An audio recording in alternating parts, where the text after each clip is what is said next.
Hello, this is Josh Hunter. I don't have any particular focus for this. Well, I mean, I always have a focus, but for sometimes I do sense a certain type of heat, and I do what I can to make sure that everything is ventilated properly. As you may or may not know, I'm like a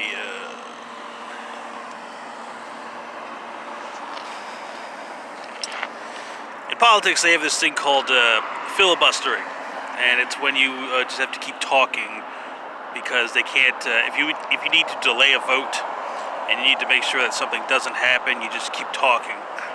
And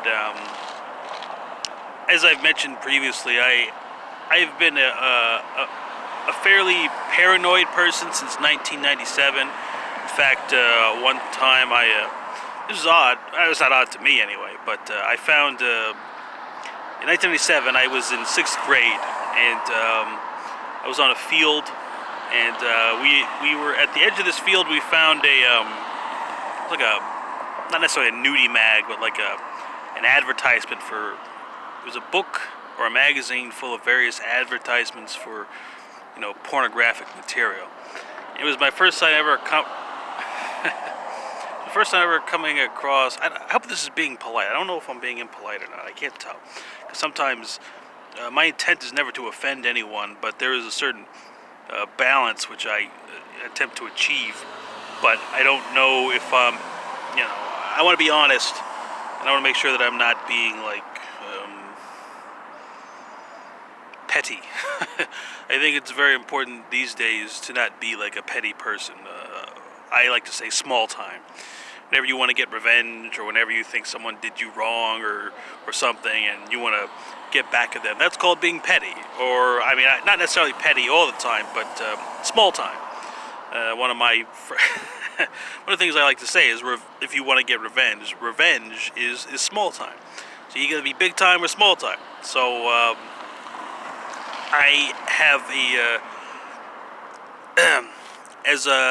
my whole life, people have very much delighted in, making fun of me and teasing me and, anything for any reason. When I was, in 3rd grade, they made fun of me once. I bent over and they saw that I had like red underwear, and they fucking lost it. They're like, I can't believe this fucking guy has red underwear. I can't believe it. And then either that same year or the next year, I bent over and somebody saw I had blue underwear. They're like, he's got blue underwear too. This fucking guy. All right, they didn't say this fucking guy, but it was. Anyway, I am a very easy target to make fun of, and it doesn't bother me because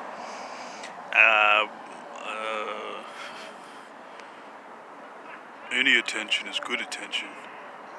I like to be noticed all the time. Just kidding.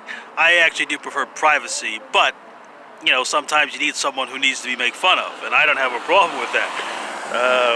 My only issue is when there are like innocent bystanders, when there are people who are made fun of simply because of their proximity to me, in which case that would be cruelty. You can make fun of me all you want. You can do everything to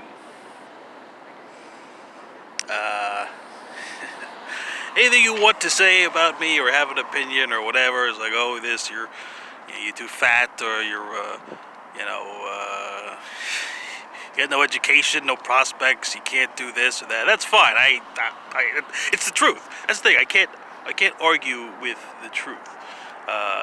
And so whenever anyone makes fun of me, I have to ask, well, is it true?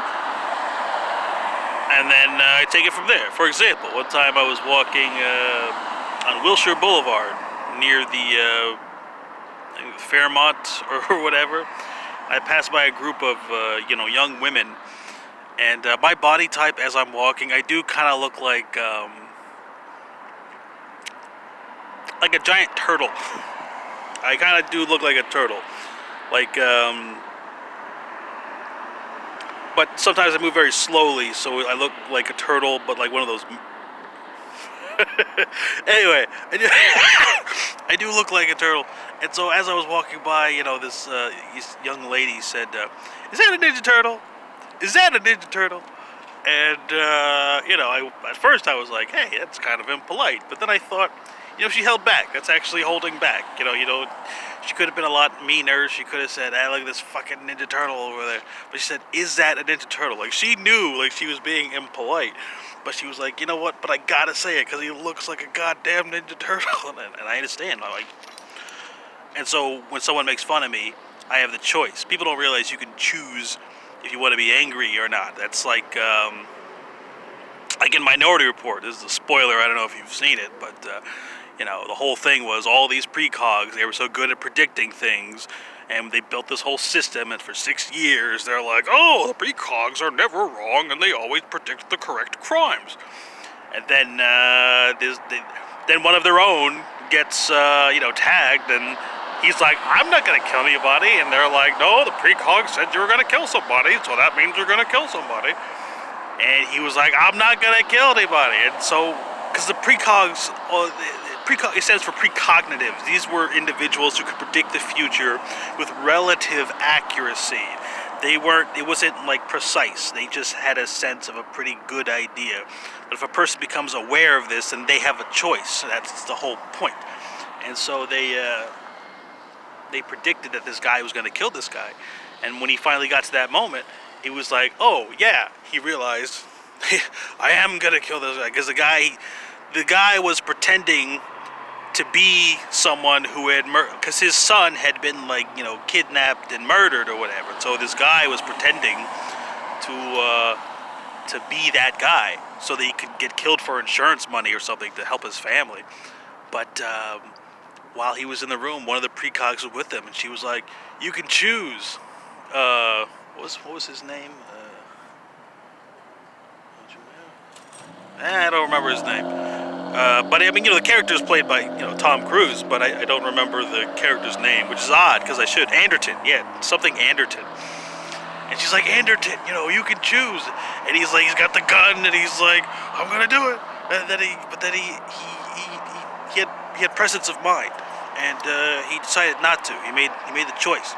So you can choose to be angry, even if everything around you and everyone around you is telling you, "Get angry, get upset, lose your shit." You know what happens when you get angry? I make money. I want to let you know in very clear and direct terms that when you get angry, I make money. And I put my money in the bank immediately. So you'll never know that, I don't know, countless times I've been walking by and somebody was screaming, and they're just screaming so loud and loud. And I realize they're just throwing their life away. And I can, because I'm on the beach, I'm in various places, and my life, my progress is measured in come-ups. Basically, like I'm a bum, okay? I don't work, I don't want to work, I don't care. So if I ever make progress, it's based on come-ups. Like, you're walking and then you find, for example, one time I found $1,900 in an envelope at Sycamore Boulevard and Hollywood Boulevard in Hollywood, California. I tried to there were some police officers standing right next to me, and I thought it was like some type of entrapment. And I said, "Police officers, I found this." I didn't know how much was in it, but I looked in. It was like $100. I thought it was like maybe $400 or something. But I saw the police officers. I'm like, "Oh, they're gonna try and trick me. That's what this is. They're like, we're gonna get you because we know that you're not, a good person. So we're gonna leave it there. Then we're gonna say you stole it." Yeah, paranoia. And I handed it to the officers. I said, "Officers, I found this money, and I'm being a good citizen, and I'm returning it to you." And they're like, "Nah, we don't, you gotta go down to the station or something." And I'm like, "All right, sure." Wink. Because, I did a job for the city, and I expected payment, and I got payment. Anyway.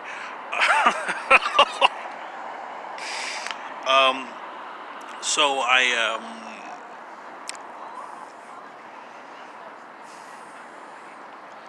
did not go to the station, and I said $1,900. I'm gonna get myself a motel room, I'm going to drink myself into oblivion, and it's going to be a great little vacation from being an unpaid transient. And but I couldn't get into a motel or a hotel because I didn't have identification. And I figured, well, this is Hollywood. It's a seedy place. Like, people are going to want to... And I went to hotel after motel and this place, and none of these places would accept me. And I thought, I'll pay extra. I said, a room costs like what?